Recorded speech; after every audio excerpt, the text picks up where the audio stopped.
नमस्कार, स्वागत है साहित्यिक झरोखा चैनल पर। हम कर रहे हैं जयसी द्वारा रचित महाकाव्य पद्मावत। इसमें जो नक्षिक खंड है उसके पदों को हम कर रहे हैं। यहाँ पर नायिका यानी पद्मावती के सौंदर्य का चित्रण शिक से नख की ओर किया गया है। तो आइए देखते हैं कि पद्मावती के बारे में हीरामन तोता क्या कहते हैं। नासिक खरग देव के ही जोगू। यहाँ पर पद्मावती की नासिका के सौंदर्य का वर्णन किया है। और किसने किया है? हीरामन तोता राजा रतन सेन के सामने पद्मावती के सौंदर्य का वर्णन कर रहा है। और आज इस पद में हम देखेंगे कि वो नासिका का वर्णन किस प्रकार से करते हैं। नासिका खरग देव के ही जोगू, खरग खीन हो ही बदन संजोऊ। पद्मावती की नासिका की समानता करने योग्य क्या नहीं है? खरग। खरग यानी तलवार। देव के ही जोगू के योग्य नहीं है कि नासिका को खरग के समान अगर कहूँ तो वो इस योग्य नहीं है। खरग खीन हो ही बदन संजोहूँ। क्यों नहीं है? क्योंकि उसके सामने जो खरग है खीन है। खरग यानी तलवार, खीन यानी क्षीण यानी दुबली है। और उसका जो नाक है या उसकी जो नासिका है वो बदन, बदन यानी चेहरा, मुख, संजोगु के साथ संजोग कर रही है, संयोग कर रही है। यानी जितना सुंदर उसका मुख है उसकी नासिका भी उतनी ही सुंदर है, क्योंकि वो नाक उसके मुख से जुड़ी हुई है, उसी के साथ संजोग कर रही है। तो खरग से भी तुलना नहीं की जा सकती, वो इतनी ज़्यादा सुंदर है।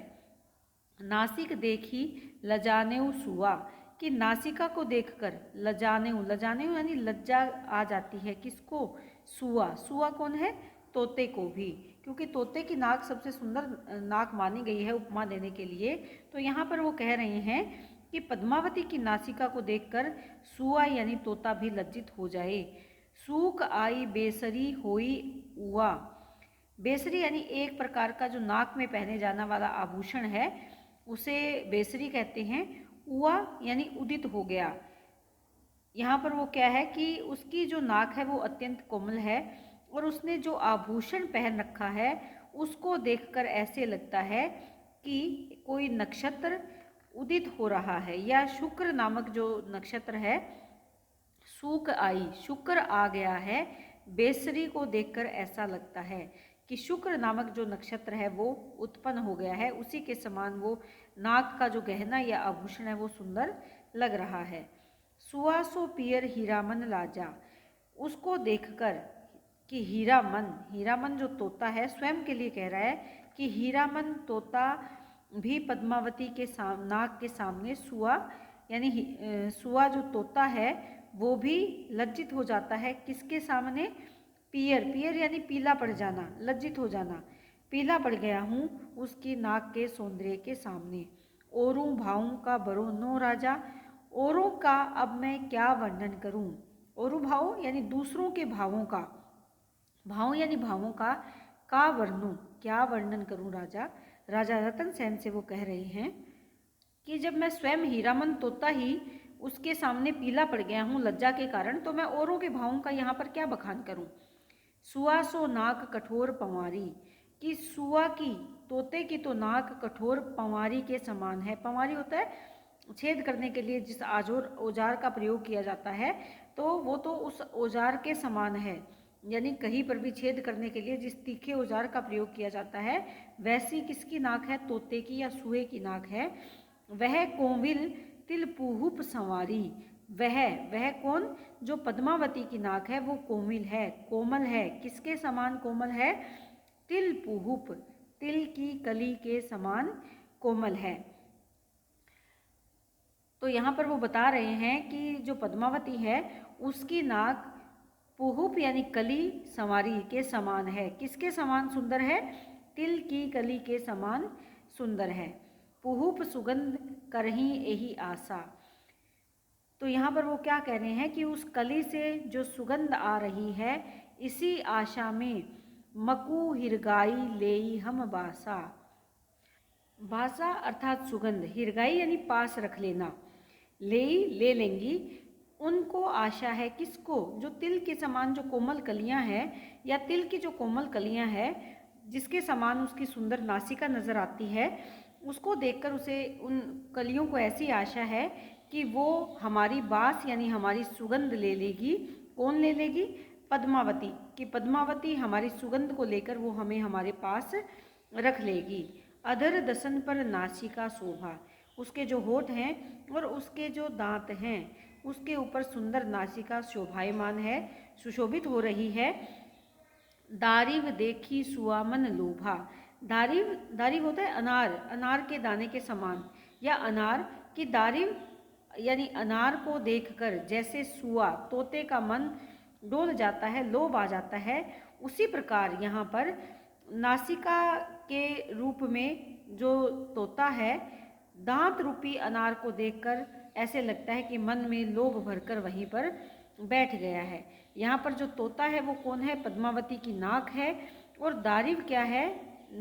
अनार के दाने उसके दसन दांत हैं। तो उन दांत नाक को देखकर ऐसे लगता है कि वो जो उसके दांत रूपी जो अनार के दाने प्रतीत होते हैं उसको जैसे तोता खाने के लिए ललायत बैठा है या उसी के प्राप्त करने के लोभ में बैठा है, ऐसा ही पद्मावती के नाक और उसके दांतों को देखकर प्रतीत होता है। खंजन दुहु दिसी केली कराही, दहु वह रस को पाव को नाही। तो यहाँ पर क्या कह रहे हैं कि इस नासिका रूपी तोते के दोनों तरफ, दुहु दिसी दोनों तरफ क्या है? खंजन, खंजन पक्षी क्रीड़ा कर रहे हैं, क्योंकि नाक जो है वो बीच में होती है और दोनों तरफ हमारे नेत्र होते हैं।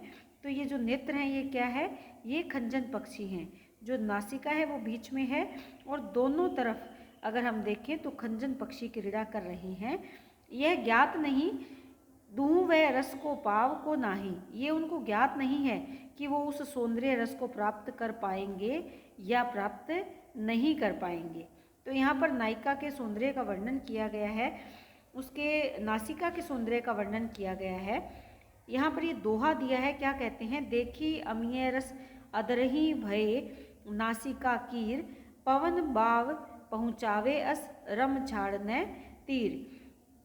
ऐसा प्रतीत होता है अमीय यानी अमृत में, अमृत के समान जो रस है उसको देखकर, अधरही, अधरही यानी अधरों के अमृत रस को देखकर, भय नासिका कीर, कि नासिका जो है कीर यानी तोता बन गई है। पवन बाव पहुँचावे अस, पद्मावती के जो सांसों की पवन आ रही है उससे जो सुगंध उत्पन्न हो रही है, अस रम छाड़ने तीर, और वो उस सुगंध के कारण उसकी सुगंधित वायु जो आ रही है, कौन सी? जो उसकी सांस से, उसकी नाक से जो उसकी सांस निकल रही है या उसके मुख से जो उसकी सुगंधित श्वास निकल रही है, उसके कारण वो वहाँ पर रमा हुआ है। उसी के लोभ में उसको प्राप्त करने के लिए जो तोता है वहाँ पर बैठा है, छाड़े ना तीर, और वो उस किनारे को नहीं छोड़ना चाहता। उस सुगंधित वायु से वो उसके साथ बंध गया है, वो उसे छोड़कर वहाँ से नहीं जाना चाहता। कौन नहीं जाना चाहता? तोता नहीं जाना चाहता, अर्थात जो नाक है वो तोता है और उस नायिका के मुख से जो सुगंधित वायु आ रही है उसकी प्राप्ति के लिए वो वहाँ पर स्थिर होकर बैठ गया है। यहाँ पर अगर विशेष की बात करें तो ठेठ अवधी भाषा में ये पद प्रस्तुत किया गया है। यहाँ पर जो प्रस्तुत प्रारंभ की जो पंक्तियाँ हैं वो चौपाई छंद में है और अंतिम दोनों पंक्तियाँ दोहा छंद में हैं। लक्षणा व्यंजना शब्द शक्ति का प्रयोग हुआ है, माधुर्य गुण है और श्रृंगार रस का परिपाक यहाँ पर हुआ है। अलंकारों की अगर बात करें तो नासिका खरग दो के जोगू, इसके साथ साथ का बरनो राजा। तो यहाँ पर जो ये पंक्तियाँ आई हैं इनमें अगर देखें तो वक्रोक्ति अलंकार देखा जा सकता है। इसके साथ साथ अगर हम ध्यान दें, सुआ संवारी, इसमें अगर देखें तो सुआ पंवारी, अगर ये पंक्ति अगर हम देखें तो यहाँ पर वह कोविल तिल पुहुक संवारी, तो ये क्या है? व्यतिरेक अलंकार है। पुहुप वासा, पुहुप सुगंध करही ऐसी आशा, मुँह कहिरगाई ले हम वासा। यहाँ पर कौन सा अलंकार है? मानवीकरण अलंकार का प्रयोग यहाँ पर किया गया है। इसके बाद अधर, यहाँ पर उसको जो उसके होठ हैं वो कैसे लगते हैं? दाढ़िम, अनार के समान लगते हैं, यानी तोते को भ्रम हो गया है, यानी नाक, ये जो तोता बन गया है और नाक को जो उसके दांत हैं वो कैसे लगते हैं, अनार के दाने के समान। भ्रम उत्पन्न हो रहा है, तो यहाँ पर भ्रांतिमान अलंकार आ जाएगा। इसके साथ साथ खंजन दुहु दिस केली कराही, यहाँ पर जो उसके नेत्र हैं वो खंजन पक्षी के समान हैं। तो यहाँ पर अगर देखें तो रूपकातिशोक्ति अलंकार है। इसके साथ साथ देखी अमीय रस अधरई भय नासिका कीर पवन भाव पहुँचावे यस रम छाड़ने तीर। तो यहाँ पर अगर हम देखें तो उत्प्रेक्षा अलंकार उत्पन्न हो रहा है। इसके साथ साथ दुहु वैरस को पाव को नाही, यहाँ अगर देखें तो संदेह है कि वो रस उसे प्राप्त होगा या नहीं होगा, तो यहाँ संदेह अलंकार है। इसके साथ साथ मुहावरे का भी प्रयोग किया गया है कि शरीर पीला पड़ जाना, मुहावरा भी है यहाँ पर। तो तोते का पीला पड़ जाना, ये मुहावरा यहाँ पर प्रयोग किया गया है। तो इस तरह से ये विशेष है जिनको आपको विशेष तौर पर लिखना रहता है। जब आप इस पद की व्याख्या करेंगे तो आपको ये पंक्तियाँ लिखना आवश्यक होगा। नासिका के बाद पद्मावती के सुंदर अधरों का वर्णन हीरामन तोता कर रहा है। क्या कहते हैं, अधर सुरंग अमीय रस भरे। जो अधर यानी होठ हैं वो सुरंग सुंदर रंगीले हैं और अमृत के समान रस से भरे हुए हैं। बिंब सुरंग लाजी बन फरे, और यही कारण है कि उन होठों की समानता ना करने के कारण जो बिंबा फल है वो भी लाजी लज्जित होकर वन में जाकर रहने लगा है या वन में फिर रहा है। जो बिंब फल लाल रंग का फल होता है, यही कारण है कि वो लज्जा के कारण, वो सुंदर लाल रंग का फल लज्जा के कारण जंगल में जाकर रहने लगा है। फूल दोपहरी मानहू राता, फूल झरी जब जब कहबाता। वे अधर कैसे हैं कि दुपहिया फूल के भांति लाल रंग के हैं। मानहू कि वो कैसे हैं, दोपहरी मानू, दोपहरी यानी फूल है लाल रंग का, जिस दोपहरी जिसका नाम है, तो ये लाल रंग का फूल है। राता यानी लाल, लाल रंग का फूल है ऐसा प्रतीत होता है। फूल झरही जब जब कहबाता, और जब वो अपने होठों से बात करती हैं, बोलती हैं, तो ऐसे लगता है कि फूल झड़ रहे हैं। बाता यानी बातचीत करती हैं। हीरा गहे सो विद्रमु धारा, विसंत जगत होई उजियारा। यहाँ पर वो क्या कह रहे हैं कि उसके लाल हीरा गहे सो विद्रमु धारा।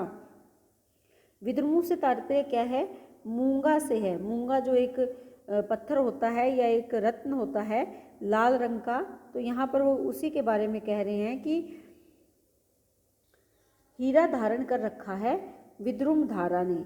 विद्रुम धारा जैसे मूंगा की एक धारा होती है या पूरी श्रृंखला होती है, उसमें हीरा गहे, हीरा को जड़ रखा है। मूंगा यहाँ पर किसके लिए कहा है, मसूड़ों के लिए। किसके मसूड़े, पद्मावती के मुख में जो उसके मसूड़े हैं जिसमें दांत हैं, उन मसूड़ों का रंग बिल्कुल लाल मूंगे के समान है और उसके दांत चमकते हुए सफ़ेद रंग के हीरे के समान दिखाई दे रहे हैं।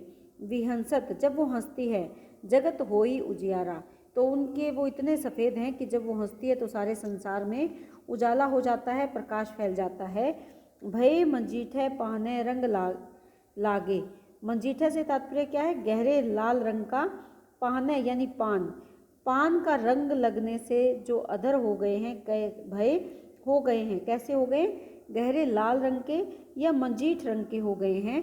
कुसुम रंग थिर रहा न आगे, और यही कारण है कि उसके सामने कुसुम जो लाल रंग का फूल होता है कुसुम्बी, उसका रंग भी स्थिर नहीं रहा, अर्थात वो भी फीका पड़ गया है, शोभाहीन हो गया है।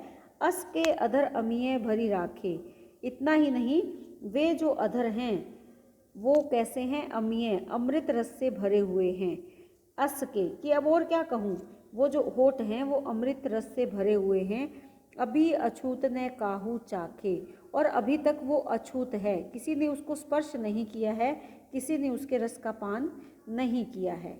मुख तंबोल रंगधारी रसा, यहाँ पर वो क्या कह रहे हैं कि मुख में तंबोल यानी पान रखने का कारण रसा, रसा यानी जीभ, धारई रंग धारई, कैसा रंग धारण कर लिया है, पान का रंग लाल होता है और उसकी जीभ भी लाल रंग की हो गई है। केही मुख जोग सो अमृत बसा, कि केही यानी क्या कहें, केही कहें, केही मुख जोग जो अमृत बसा, बसा या अर्थात भरा हुआ, अमृत यानी अमृत, मुख जो चेहरा है वो कैसा है, अमृत के समान है। के ही जोग, किसके योग्य है, कि कौन है जो इस सुंदर मुख को प्राप्त करेगा, किसके लिए ये मुख इतना अमृत के समान सुंदर है। राजा जगत देखी रंग राते, रूहीर भरे आज ही बिहिसाथे। तो यहाँ पर वो क्या कह रहा है कि जब वो हंसती है तो इन अधरों का सौंदर्य ऐसे प्रतीत होता है, रुधिर भरे, कि वो रुधिर से भरे हुए लाल रंग के हैं, वे सभी को अच्छे लगते हैं। जगत देखी रंग राते, और जो उसको देखता है, समस्त जो जगत या संसार है उसको देखता है, वो उसी के रंग में रंग जाता है, उसी से प्रेम करने लगता है। आगे हीरामन तोता क्या कहते हैं, अमिये आधर अस राजा, सब जग आस करई, के ही कह कमल विगासा, को मधुकर रस लेही। कि हे राजन, अमिये अमृत से भरे हुए इन अधरों पर, अधर जो होठ हैं, सब जग आस करई, कि सारा संसार इनको प्राप्त करने की कामना करता है। के ही कह कमल विगासा, न जाने ये अधर रूपी जो लाल कमल है किसके लिए विकसित हुआ है। को मधुकर रस लेई, और कौन मधुकर, मधुकर अर्थात भंवरा, और होठ क्योंकि कमल के समान सुंदर हैं तो मधुकर किसके लिए कहा गया है, पद्मावती के प्रेमी के लिए। कि कौन ऐसा व्यक्ति होगा जो इस रस का पान करेगा, अर्थात वो कौन सौभाग्यशाली व्यक्ति होगा जिसे पद्मावती से प्रेम करने का सुख प्राप्त होगा। तो यहाँ पर पद्मावती के होठों के सौंदर्य के बारे में कहा गया है कि वो कितने लालिमा से भरे हुए हैं और किस प्रकार वो सुंदर प्रतीत होते हैं। यहाँ पर अगर हम विशेष की बात करें तो संपूर्ण पद में माधुर्य गुण है, लक्षणा और व्यंजना शब्द शक्ति का प्रयोग यहाँ पर हुआ है। जैसे फूल झर रहे हैं तो ये लक्षणा व व्यंजना शब्द शक्ति है। अवधि भाषा का सुंदर प्रयोग है। इसके साथ साथ अधर फरे भय आगे में कौन से अलंकार आ जाता है, यहाँ पर प्रतीप अलंकार आ रहा है। इसके साथ साथ अगर हम देखें फूल झरे तो ये मुहावरा भी है कि फूल झड़ रहे हैं, तो फूल झरे में अगर हम देखें तो मुहावरे का सुंदर प्रयोग हुआ है। इसके साथ साथ कमल और भ्रमर का जो यहाँ पर प्रयोग हुआ है, मधुकर या भ्रमर, और इसके साथ साथ कमल का यहाँ पर जो शब्द का प्रयोग हुआ है वो रूपकातिशोक्ति अलंकार की छटा यहाँ पर बन रही है। माधुर्य गुण के साथ पद्मावती के रूप सौंदर्य का वर्णन श्रृंगार रस के माध्यम से किया गया है। तो उम्मीद करती हूँ कि ये पद आपको बहुत अच्छे से समझ में आ रहे हैं। बहुत बहुत धन्यवाद।